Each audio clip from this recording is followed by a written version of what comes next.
So I know that we spoke like an hour ago, but how's your day? Going pretty good, actually, especially for a Monday. Of course, it already got started pretty quickly at 10 a.m. There's already guest messaging with some have problems, some are delighted, but a bit busy Monday. But overall, no emergency, so that's always good. Oh man, that's so good. I was at the Golden Ticket event last week, and Yeah. the whole day was taken up by Airbnb emergencies, and I'm like, well, yep, that's why I'm getting out of it. Well, I actually I love Airbnbs and short term rentals, midterm rentals. So I got started because I was visiting someone in Indianapolis and stayed at an Airbnb and just started doing the numbers in my head and I was like, man, this is kind of a little ratty Airbnb. It wasn't what I was expecting, and but I did the numbers in my head and I was like, wow. So if they have 80% occupancy, they're making this much per month, and I started looking at what does it cost for uh I guess one of those buildings. I think that was a townhome, and just made sense. At that time I was doing a long-term rental, so about a month and a half later the tenant messaged me and said, hey, is there any way I can get out of my lease? And I said, absolutely, I won't even charge you. So I turned it into a short-term rental, and kind of just started with bootstrapping everything, finding furniture off of Facebook Marketplace and Nice. Amazon, and the rest is kind of history. um, I've grown since. I've taken on a bunch more single family homes as rental arbitrage. Taken on management of other people's homes for short term and midterm rentals. And recently, we've also expanded into apartment complexes to work on scaling and growing our numbers in that end. So it's Amazing. yeah, it's been fun. Um, there's a lot of things that I can, I guess, speak on as far as what I've learned, and definitely some areas that I can advise others to keep away from. I've made my, it's funny, when you're going through courses and you have mentors and such, they'll tell you certain things to look out for. So I'll give an example. Most recently, the 7 units that I have in Austin, I actually got them from a mentor, not in the Subtute group, but it was in another group, and they sold me the leases and all the furniture. And one of the things that they teach, of course, is make sure you go by the if you're buying units from another person, make sure you go see them in person. That way you can get an idea of the furniture, the location, and everything like that. And I figured, well, it's coming from him. I don't need to go take a look at it. And that was the biggest Oh mistake no. ever. The half of them were roach infested. The furniture was not as they looked in pictures. Oh Um, wow. and there was some where the ceiling is cracking in the bathroom. Kind of another one had an active leak in one of the rooms, and it was just so disheartening. Oh you know, I, no. I took my wife down there. We were going to spend the weekend, just kind of get some things updated. We figured we were going to add some decor and some rugs, and we'll be in and out pretty quickly. And we didn't even stay in the units. It was that bad. Wow. But yeah, it's especially as people start scaling and working virtually. um having that hands on, or at least having somebody go by and putting eyes on, which is really everything in real estate, whether it's Mhm. a duplex that you're purchasing, or a mobile home, or an apartment building. Really just going by and seeing the unit first is that's definitely at the top of my list. Oh yeah, I that was something that I learned, like I said, this last week. I have a one of my rentals is in Dallas, and I had cleaners that I've worked with before. I had a handyman that went in, and it was all I thought that these people would know what I wanted, or at least know what I would look for, and I was very wrong. We had one of the tenants that we have. She's a midterm tenant. At least she's trying not to be, but she signed a lease, so she's in there. But she found one thing, that just wasn't up to snuff. Which, like, some things were understandable, For instance, some of the outdoor furniture wasn't as clean as you would hope. Like you just cleaners, I had you in there. All you had to do was brush off some leaves, and that immediately triggered her. And so now she's just kind of nitpicking everything and trying to refurnish the house, and it's just a lot. But yeah, that's definitely something that I've learned now. You have to either you go down there or maybe even hire like a designer or have a friend that's a designer so that they can go down because they know exactly what you should look for. Because I mean, with them, they try to make houses as if they were staying in them. So I definitely value them. Yeah, absolutely. And cleaners are definitely the one of the most important parts of any of the teams that we have. We're in four different areas right now: North Carolina, Indianapolis. We're in Austin, and then of course just north of Atlanta. But especially working virtually, I had to have a conversation, not a bad conversation, but a conversation with all the cleaners and let them know, especially as there are some guests that they're like that. They will look for the smallest thing, and when they see the smallest thing, that's when they start digging into others. And the reality is, even you and I, when you're going to a place, whether it's a hotel or otherwise, if you see it may be just one loose strand of hair on the bed, the moment you see that, you're instantly going to start looking for other things because the radar is now alive and active. So we have a pretty detailed list what I want pictures of, everything from, we want both sides of the toilet. And it sounds silly, but that, especially if you think of being in the mind of someone that is cleaning, say, every day, they have a list of properties that they have to go through, Mm-hmm. and their job is they want to get those done. And it's very rare to find the cleaner, um or especially if it's a company, even more difficult, but to find a cleaner where they're treating it as though it's part of their business, or it's their own home, or they're putting themselves in the position, or and from the view of someone that's getting ready to come in. And I have had those, unfortunately. There some move and some transition to other jobs. But if you can find someone that has that mentality, they are absolutely golden. But if not, trying to put in those processes, like having, unfortunately, we ask, send 5 to 10 pictures before you Mm-hmm. start cleaning, just so you can. This, for me, it's not about the pictures. It's me making sure they've walked through every room and just put eyes on something. Because naturally, if you're taking a picture of it, you're going to look at what you're taking a picture of Mm-hmm. first. And we found just having them take, 4 pictures of the bathroom, 2 pictures from different perspectives of each bedroom, take a picture of the appliances. It has both helped increase the cleanliness, Yeah. and it's also helped us, of course, when a short-term or midterm guest says, hey, here's what we're looking at, because we have found that there are guests that they will plant hair, or they will plant trash, unfortunately.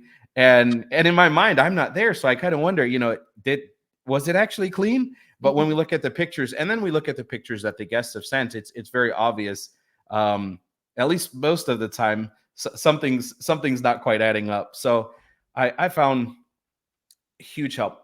Another thing that we have in one of our locations is a quality control person, who they are very detailed, and it seems it doesn't matter who they go behind. There was one time where I even did the clean, and I was, out of curiosity, I had her go behind me and just do the quality control, and Mm-hmm. and she still found a list of things. So I was like, all right, I'm not cleaning anymore. Let me Yeah. leave it to the professionals. But also, it proved that having a second set of eyes, especially someone that is detail oriented, really does help. Mm-hmm. Yeah, absolutely. I definitely learned that same thing. Actually, um, I think it was last year, earlier in the year, I was running a lot more properties. I was running about 12 to 15, and I definitely was not ready for it. But we would have a walkthrough before the guests would come, and that was exactly what I was missing when I was doing everything alone. So I thought that was perfect. And actually, a quick question for you. So we kind of just like jumped into the whole STR MTR business, Yeah, but absolutely.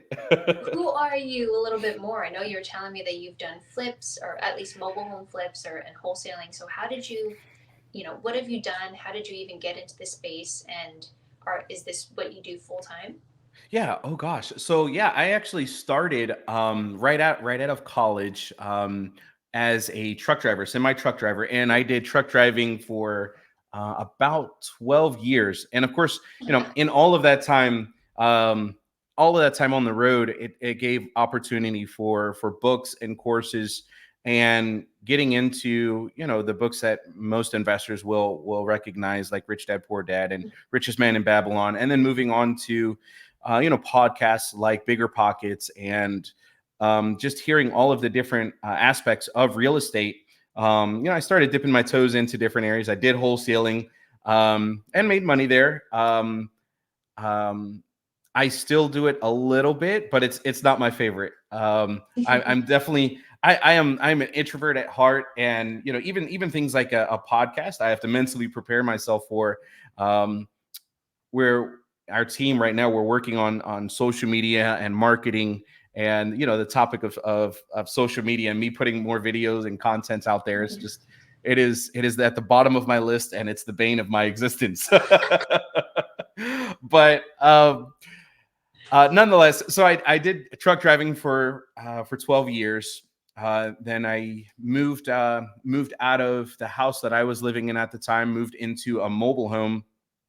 We did at the time we were doing mobile home flips, and I found one that was really close by, and we were going to completely gut this one and do a full renovation. So I moved into there, and that became a long-term rental, which is the eventually became the short-term rental that I later mentioned. But actually, not until last February did I go full time or start working full time on the business with short-term and midterm rentals. So it's definitely been a journey. A lot of I guess just continually educating myself, and then slowly growing. um, we're at 17 units right now. The goal is to get to 100. It won't happen this year. We're thinking in the next 3 years we should hit 100. Really focusing on just improving the units that we have right now, and also expanding the management side of our business. That's the current biggest goals. Um, but so I started in North Carolina. That was my first short term rental, and we in a little city, New Bern, North Carolina, 30,000 people. And the original thinking was, yeah, the one that I started, it works well, but it's such a small market. So we started some arbitrage units in Raleigh, North Carolina, and um, got up to, between New Bern and Raleigh, 7 houses, and we focused only on larger houses, so 3, 4, 5 bedroom houses. Um, and those so far, those are the best performing units. And I suppose the difference between of apartments and houses, of course, houses generally will provide more income per unit, but it's far easier to scale with apartments. I can go to a leasing manager, and if they do corporate rentals or short term rentals, I can ask them for 5 or 10 units at a time. Whereas houses, um, I could only pick up one at a time. So it's they're very different worlds. Mhm.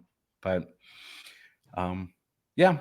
Um, One of the things that I'm often asked is how to increase the revenue and occupancy, and simply because if someone did get started 2 years ago, you could have done just like I did and gone on Facebook Marketplace and grabbed random furniture. It didn't even necessarily have to match, Yeah.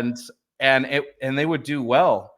But especially as so many people have come into the industry, and especially here in the Dallas area, but actually in all the markets that we're in, the having design, not just great design, but something that sticks out beyond and above what everyone else has. If there's 2 houses that you're looking at, but one of them has a pool or one of them has an awesome game room, that's generally something that someone's going to pick, especially if it's in the same price point.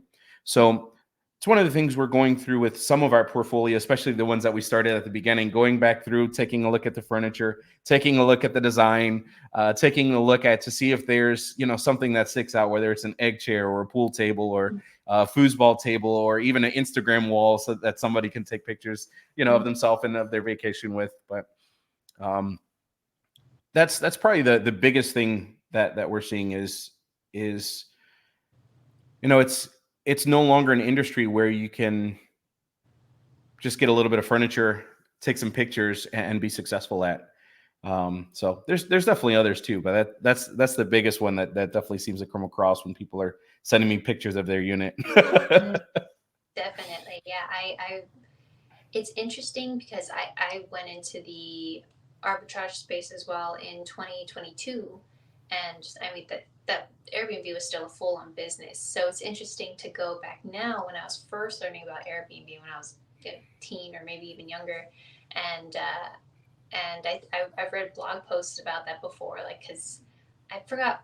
I just remember looking up certain aspects or certain things about Airbnb or like how should this look like, and I would see uh, past listings, and it was just somebody's home, and homes don't always match, and it was funny to have my eyes now look at those listings and be like that would not make the cut. Look at the way the photos are. It's not. It's taken on a like a Nokia phone. Look at all the like how the beds are made and stuff, and it's just so interesting to see how so many different things aren't up to snuff anymore. And how the whole industry changed. Like it's an industry now, short-term rental. It is, and even the smaller, some of the smallest things, like we'll when we have our photographers go through, we'll get our first round of photography come back, and we found that we have to put specific instructions in the photography now, because if the cleaner goes in and let's say they make the bed, but if somebody moves the pillows or for some reason the cleaner forgot to tuck in the blankets on the side, now we have this glaring image of pillows that are not symmetrical and a bed that's wrinkled and covers that are not all the way tucked in, and it's like, oh, come on. Oh my gosh, yes. For my first rental, I did that where you went on Facebook Marketplace. That was totally mine. It I knew I couldn't do short-term rental, so I was planning to do midterm rental on that one. And my family were homies. They helped me, I think, for a solid at least 2 days where we rented a U-Haul, went everywhere, found anything on Facebook, on OfferUp, Craigslist, I think like the next door neighbor app or something, and got I think I furnished a 3 bedroom, 1.5 bath for a little less than $500. So Oh I'm really wow, proud of that. wow, that's incredible. Thank you. Yeah, Um, that is. yeah, but we ended up getting a photographer, and all the pictures were great except for one room, and it was one that we had.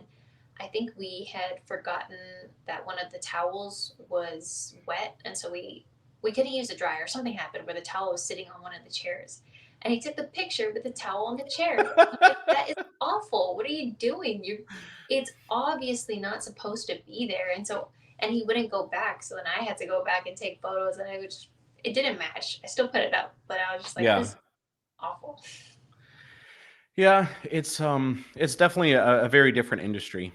Um, Hmm.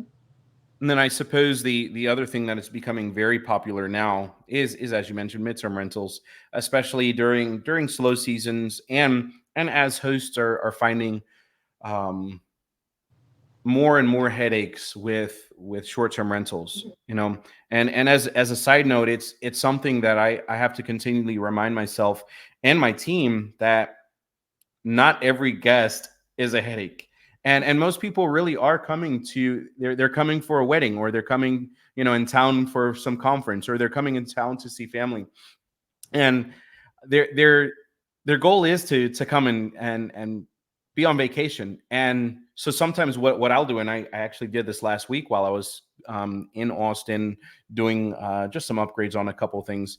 I sent the guest a message, hey, do you mind if I come by and change the batteries?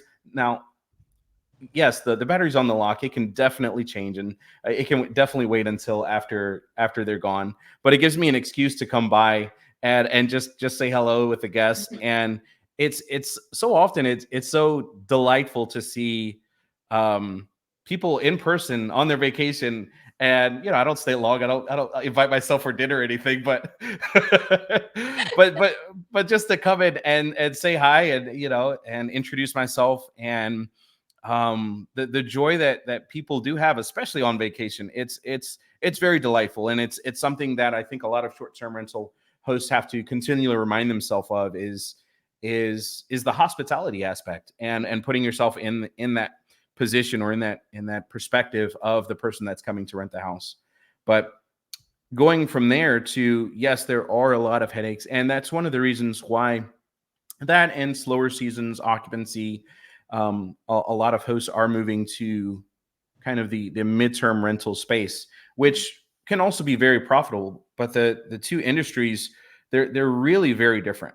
Mm-hmm. um it's very rare. I hear a lot of people. I had someone just send me a message from a meetup last week, and they were asking, hey, can you help me put my property on midterm midterm rental platforms? And I explained to them, yes, there are platforms that I can help you and introduce you to as far as midterm rentals.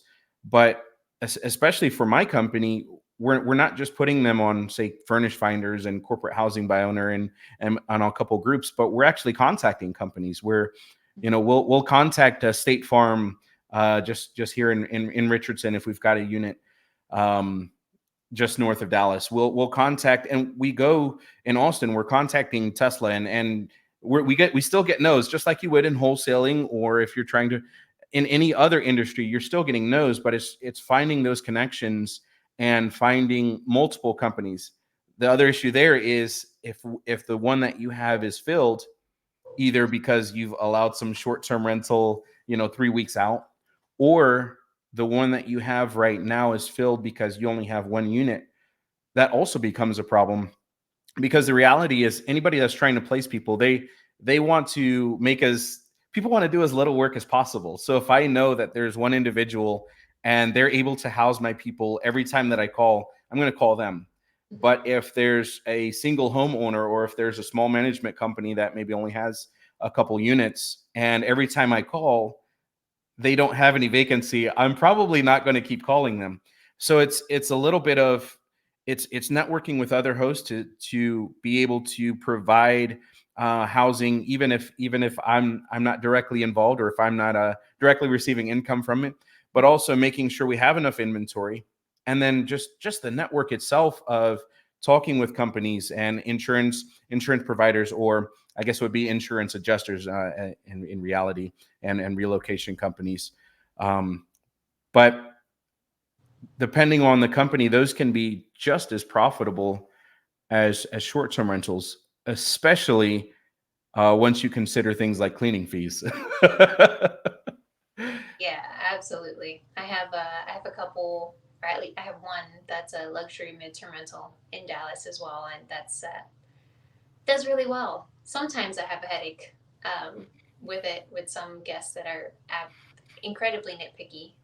Even though I understand, the circumstances, because that's what I do as well. That's what me and my team do. It's interesting to know, or it's interesting once you're in the field, how proactive you have to be.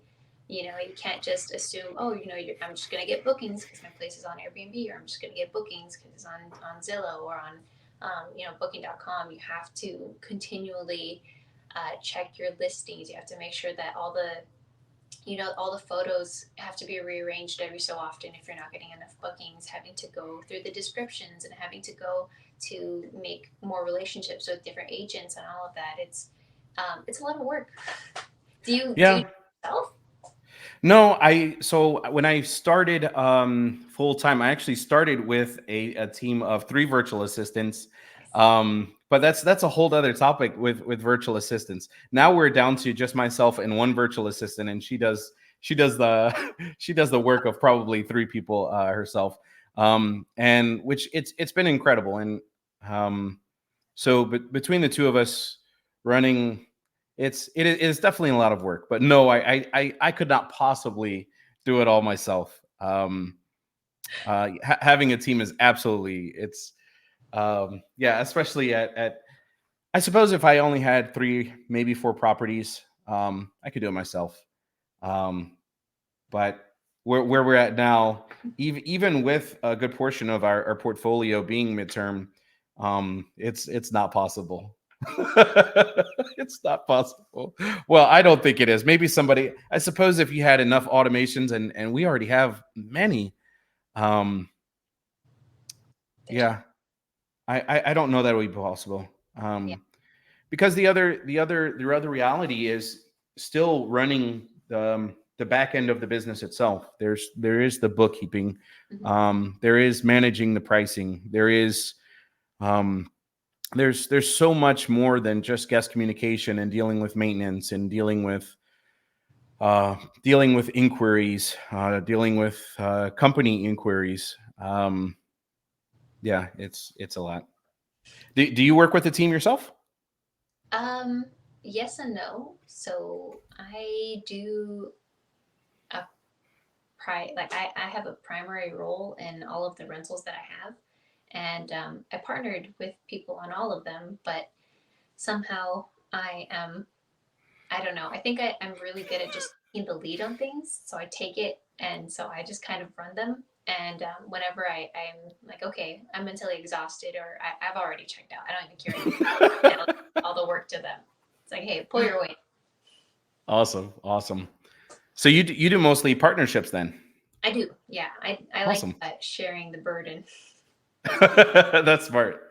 That's smart. And I don't know if it was a podcast I was recently listened to, or I listen to so much content, especially while I'm driving. Um, but they were talking about business, and they talked about a business can take on debt. They can do JV partnerships, Mhm. or any, I suppose, any kind of partnership, or they can take on debt, take on partnerships, or they can give away essentially part of their company. And there's definitely pros and cons to each of those. So myself, initially, it was all debt, um, which I don't regret it. It's gotten me to the point that I am now. But one of the realities is, now one of our biggest goals is to remove and reduce all of that debt. Mhm. I do have a couple JV partnerships, and those are great. There's no um, the liability or the risk for me is very low. I can lose the money that I've put into it for the ones that I've put money into it, but there's nothing to pay back. We get distributions, but as far as risk, there's very little um, liability there or risk. And then there's giving somebody a part of your company, I guess, for an investment. Um, or having investors that will invest, and of course you do a return, but that's essentially also debt itself. So um, it's I guess there's pros and cons. Yep. I don't know. I guess it depends on the person, their risk tolerance um, and everything. But that's also the conversation that many investors have. Do you pay for homes in cash, or do you refinance every 5 years to pull out the cash you have so you can reinvest that? Mhm. Um, I guess it depends on the person. I think it's so funny that so my partners, we do multifamily together, and we have a single family wholesale operation, and I actually joined their multifamily team. So they had their own thing going on. They would stream every so often. They would stream pretty consistently back in 2021. And after a while, they would have a banner all the time there that just constantly would play throughout the whole video that just said, everything depends on the deal. Everything depends on the deal. It's so funny how many questions there are where you're like, oh man, I'd love to tell you, but it depends on the deal. Yeah, yeah, it's very true. Um, whether it's regardless of what kind of investing, Hmm. whether it's purchasing, whether it's long-term rentals, short-term rentals, um, even with short-term rentals, somebody will send an address. Hey, what do you think about this one? I said, well, there's so many variables. Where's the location? Um, who do you want to? And one of the biggest questions I ask is, who are you wanting to serve? Who's your client avatar? Hmm. After probably the third or fourth one, that the first house that we set up, it was close to the river, about maybe 40 minutes from the beach, and we did a coastal vibe on it. The second one was in a city, and I got very creative. I did a jungle theme, which was it Ooh, was a complete fail. Um, that's interesting. um, well, it was a fail because I didn't go deep enough into it. Oh, It was just it was just touches of a theme, but it was also me trying to do all of the design, and I am not an interior designer. Yeah, that's another thing that, and I'll let you finish right now, but that's another thing that I've learned, not just like with the management and then also cleaners and everything that we've discussed, but you really understand what role you play and what how important designers actually are, how important these cleaners are. Like I think being a manager or like management of a property is a really, really great experience to help you learn how to delegate things. I love that. I learned so much. Yeah, it is. There's and you bring up an incredible point. There was a unit that we redid. We were already leasing it as a short-term rental. This one was a short-term rental, and I was wanting to change it into a midterm rental. So we hired a designer, and she recommended a lot of changes. The price point was kind of shocking to me, of course. But we went ahead, did the changes, hired the photographer to come out again, and I think within 3 weeks we got a reservation, and it's technically a midterm rental, Mm. but the rental was for 18 months and at a rate of, I think it was almost $5,000 a month. Oh my God. So for that one, and there's a lot of things that just kind of lined up for that particular one to just work so well. But it kind of showed me, yes, there's design does matter. Mhm. And some of them were just small changes, and some of them were okay. Here's how we can add huge accents. Here's how we can make some pretty some decent changes that are going to have a great effect. So design absolutely does matter. Um, the first one that I set up, I think it took me a month and a half. Mhm. Um, the second one that I set up, I think it took 2.5 weeks or so. The third one, I hired a designer, and by this time, of course, I already understood the basics that I needed and had a list.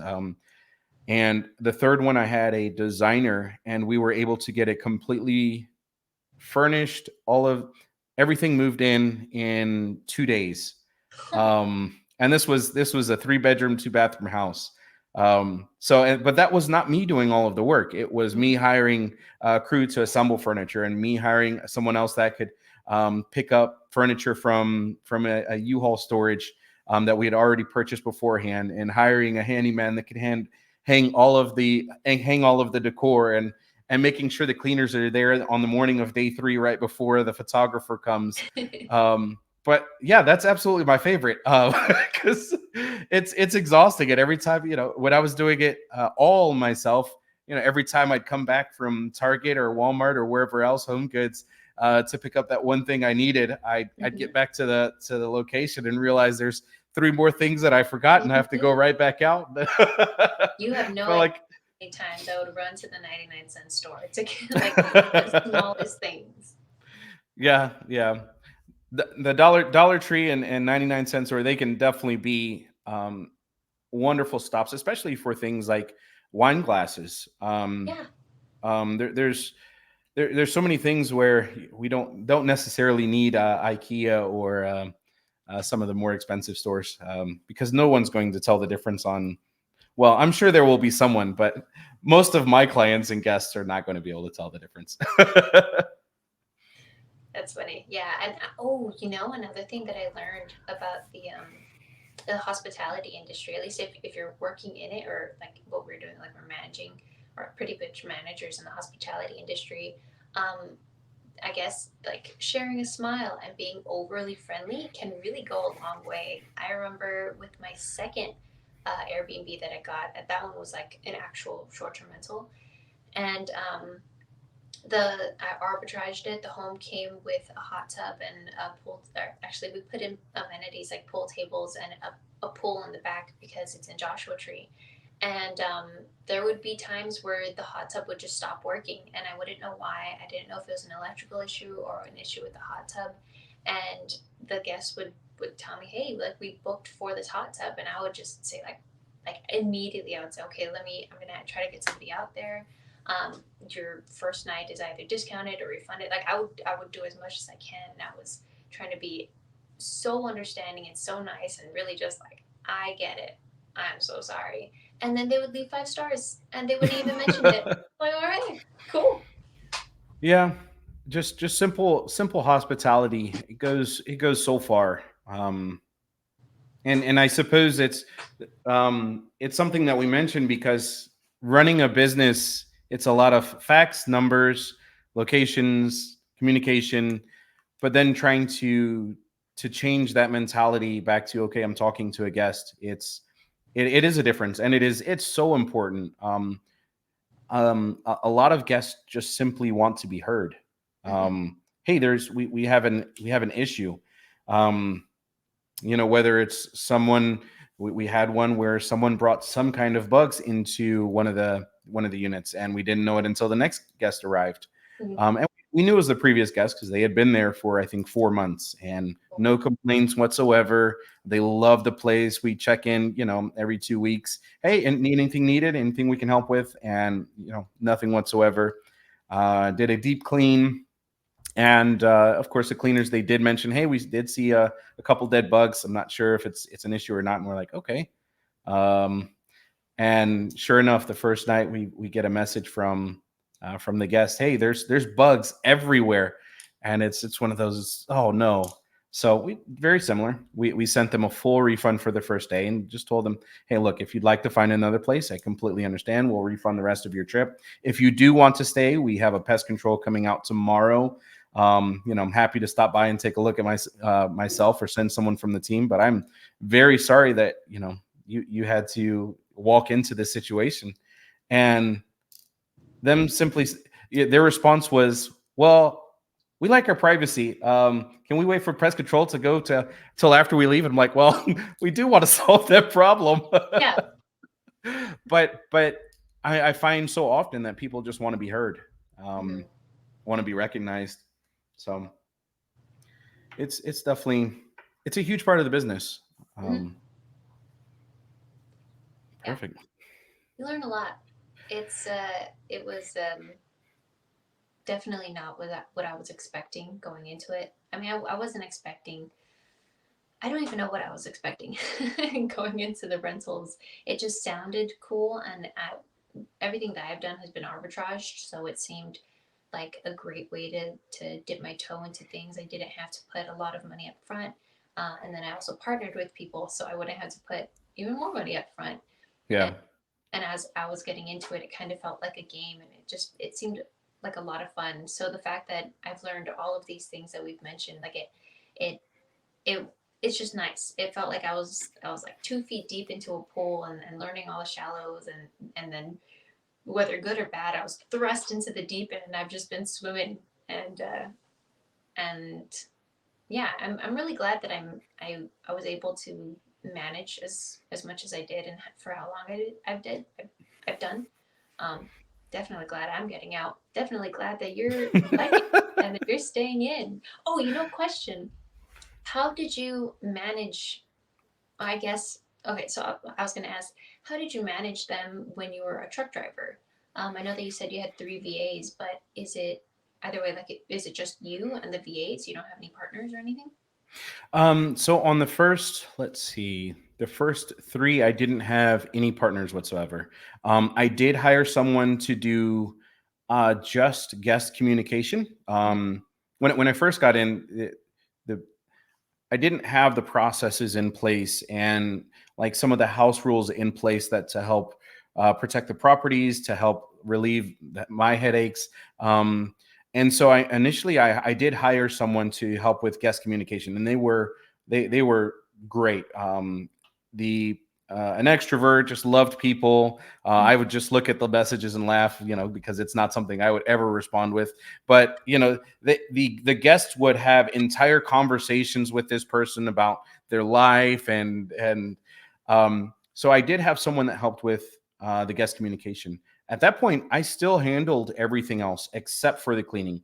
I Mm-hmm. did have a company, like I guess it was in one of our locations or one of our cities, we used a company, and then the other city, we had an individual that did our cleaning, and the individual that did our cleaning She was incredible. She would do maintenance, she would do the cleaning, she would do the supply runs.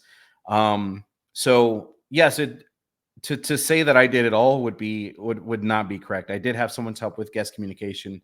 Um, for my virtual location at that point, I did have someone that basically did everything except for the reservations and guest communication. But as far as the location locally, if there were supply runs or other things that were needed, I would still handle those. So yes, I did have a team, but as far as the management team, essentially I was the only one at that point. Is that what you're asking? Want to make sure I Yeah, answer the that's question. exactly what. and Exactly.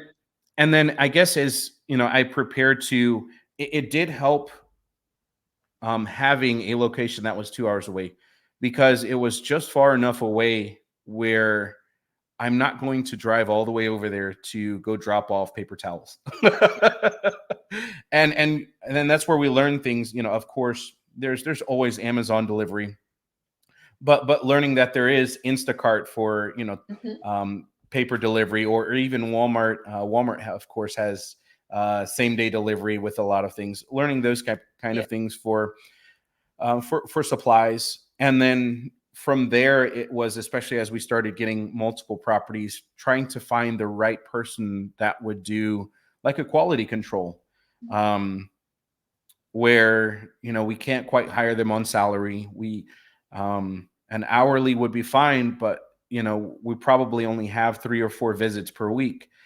So doing something where it's a per visit clean, or per visit inspection, Hmm. and then also making sure that they understand what we're looking for. um, so building that side of the team was very important. um, One of the ways that we would find our maintenance people is whenever we would set up a unit, I'd go on to either Facebook or Craigslist and put an ad for, we need some furniture moved around. We have some Amazon furniture that we need assembled. We have some other furniture we need assembled. We have some decor that's needing to be hanged. We have some TVs that need to be hanged. And I can do all of those. I've done it. I've stayed up till midnight many, many days in a row to get those things done. But once realizing that I needed maintenance people, when I would put those ads on, we'd accept maybe 6 people that said they would come out and help.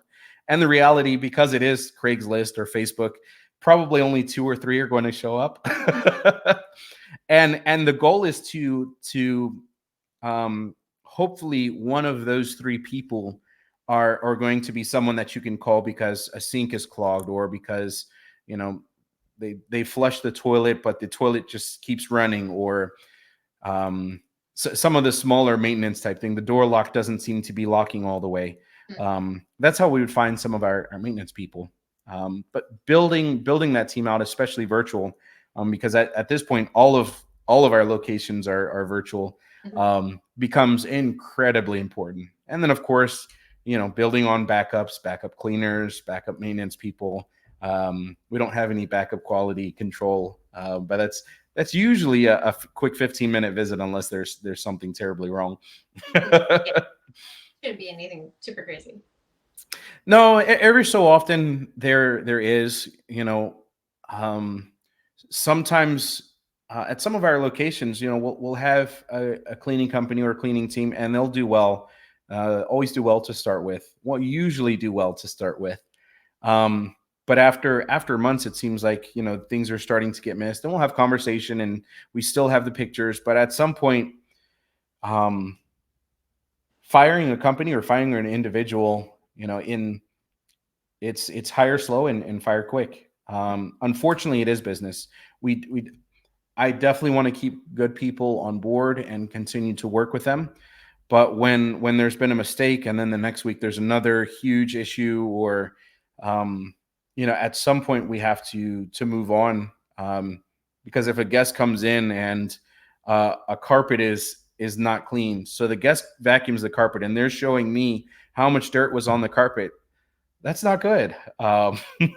When quality control comes in 2 weeks in a row and the trash has not been taken out, for me that's like, and we have checklists. So you've checked off the items as though you've done it, but they're not being done. Hmm. So um, it's even when it seems like it starts to become a rhythm, we still stay busy. Yeah. As I was 10 o'clock this morning. Ooh, that's always how it goes.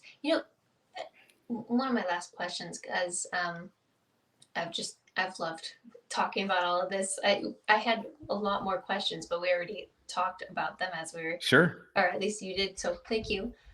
So how did you, or I guess if somebody were interested in going into the short-term rental, midterm rental space, or even rental arbitrage, what would you recommend for them? Do you have your own platform where you discuss what you've learned, or maybe like how tos, or do you suggest that they can go somewhere else or just do it yourself? Yeah.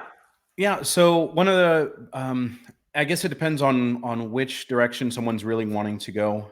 If someone is wanting to go to short-term rentals, um, I have recently started writing blogs. You can find those on our website at Fresh Stays. But one of the, I guess, influencers, of course, that many people have heard of is Sean Rakajich, Mm-hmm. with a short-term rental space. And if you just type in short-term rental Sean, his last name will pop up. With midterm rentals, I'm a huge fan of YouTube University. I'm also a fan of having mentors and having courses, and I've spent way too many tens and tens of thousands on both. But the midterm rental space is really starting with who you're wanting to serve.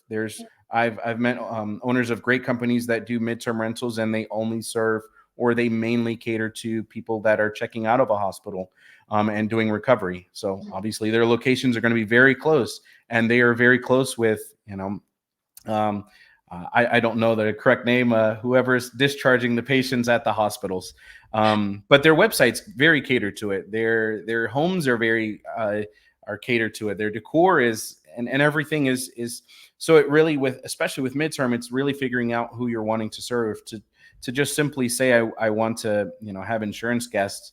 Well, now you're waiting on an unfortunate fire or flood to happen, and hoping you're the person that's called when that happens. Um, it's it's possible, and I know that there are people that they that is their focus. Um, but the other thing that they are doing is continually communicating, with the agents of relocation companies and companies that deal with insurance adjusters. And it's not passive. It's not passive. Short-term rentals are not passive, but I would say, especially when you're looking for the clients for midterm rentals, it's not passive either. You can get them on Airbnb. You can get them on Verbo and Furnish Finder, and several other places, Zillow. Um, I've seen them on apartments.com. So it is possible. But if you're wanting to be active and have more leads than empty calendars, it is an active industry. I don't have a particular person that there's definitely a group of many groups that I'm in on Facebook where I get information on midterm rentals. But the internet it's vast, it's wide. Yeah, you can look up whatever you want and it'll be there. Absolutely. It really is. And I just wanted to also touch on what you said. You want to know who you're serving, and that I think just that struck a chord with me. I feel like if people hear, "Oh, I'm a real estate investor," "Oh, I'm an investor," they think of like these tycoons that don't care about anything and they only care about money and cutting corners so that they can make more money. And I've definitely known people who've done that, or know people who actively do that, and they're definitely people that I stray away from. I know that I'm not that. I'm just not that type of person. I don't vibe with that too well, and I've noticed that since I joined Sub 2, you know, everybody that is, kind of big or well known within the community, they all look to serve others. They look to serve more Sub 2 students or whoever they're helping, whether it be sellers, whether it be insurance guests, whether it be, um, you know, if their main market is Section 8. A lot of people that do well, they do well because they're in the mindset of serving people. They're in the mindset of helping people. And that's just, I love it. I love that you said that. I love that that is something that's like on your mind. It has to be, and it not only has to be something that's on our mind, but it really has to be the focus. Mhm. Not just, of course, with as you get into business, you hear over and over that you have to be incredibly niche in a specific area.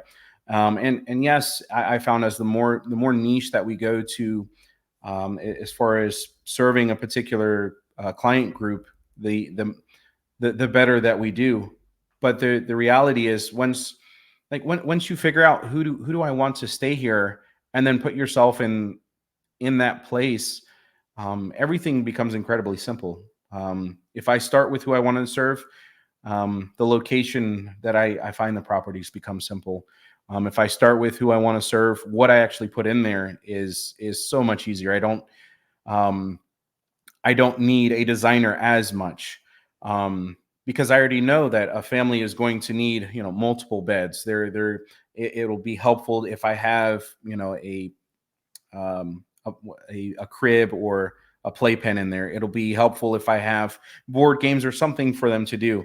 Some of their units, even though I'm not a fan of kids in front of a TV nonstop, but we do put televisions a lot of times in each of the bedrooms, because I'm conscious these are not people that are going to be at work 24/7. These are people that are going to be staying at our location potentially Right. for months at a time. Yeah. And then, so just having those different things. If it's a short-term rental, no, I don't necessarily need dressers. They're a good bonus, but I don't necessarily need them. But if they're a midterm rental, well, you can't hang everything up. Yeah. um, Can't put pants. Mm-mm. yeah, it socks. I don't hang my socks up. So, but just putting yourself in that, and in the shoes of the person that's going to stay there, getting the cheapest pots and pans from wherever it may be. Yeah, it may look good for the first 5 uses, but what's it going to look like, a month or two in? Mhm. Is the guest really going to enjoy that? And the reality is, no, no, they're not. And long term, you're still not even going to get the best return on investment for that. So, um, the the comments also show it. The reviews show it, but the comments are what's really heartwarming. When a guest says, "Hey, I can really tell that you've put the time and the energy, and you've not even listed everything in the amenities that's here and available for us and our family." So it's fulfilling. It's heartwarming. Um, we just had a guest that um, they had a fire, and they were an insurance guest, and they just checked out late last week, and they just called me and just said, "Hey, I want to thank you again and again for hosting me and my family. You've checked in every couple of weeks, and you've given us things that that." And they said, it was very helpful to them. We were able to house them right before Thanksgiving, and got them a couple things to help host their Thanksgiving, even though it was going to be away from home. So having a heart does go a long way. It I'm really gonna does. cry. Very heartwarming. I love that. I love them. Yeah. I just love people like you and people like everybody in the community that it's very they think about others and very, like we were saying, like serving mentality, and it just makes me emotional. But yeah, okay. Well, thank you so much for being on. I definitely want to have you on again sometime when you get Absolutely. 100 unit mark. I feel like that would be really fun. Oh, I'd love it. Oh, and then last question that I have, that it's just I like asking people because it's so interesting. If you could be a vacation, like if you could embody a vacation, what would you be? Oh, my vacation, it can be almost anywhere, but it is doing very little. I'll probably have, well, my wife and I will have places that we can go, and we'll probably plan some place where there are things to do. But half of the stuff we won't ever get to it. It's just being able to decompress, and I do like nature. I do like being outside. I do just like seeing what God has created, and just being able to just relax and take a breath, and look at the trees, or look at nature, Mhm. and just to take time and to think, to meditate. That's huge for me. So I have a huge bucket list of places to go. We're starting to knock out a couple of those. Want to see Niagara Falls. We want to see the Grand Canyon. But I also just want to go to a cabin in the woods and Mm, just sit on the front porch and stare at the trees. that sounds like a dream. That sounds amazing. I want to do that. I keep thinking of was it like Washington or Oregon lately? So I like where your mind's at. Crater Lake is an amazing place to go in Oregon. I highly recommend it. Cool. I'm writing that down. I'm gonna rewatch that part. Absolutely. So where can people find you if they want to, maybe try to see if they can partner with you or learn from you or anything? Yeah, absolutely. You can DM me directly on Facebook, Instagram. I'm at Uriah Crawford. And our website, you can reach out to me. You'll get me, or probably more quickly, my assistant, and that's freshstays.com. If you just Google Fresh Stays, we should be one of the first ones that pop up there. I believe in you. Got the SEO Google algorithm good, probably. Yeah, we're working on it. It's something that we're very conscious of. So, however we can help people. Love that. Well, thank you so much for coming on, and I look forward to just chatting with you and connecting whenever we do. Absolutely. We'll talk soon. Thanks for your All time. right. Bye now. Bye.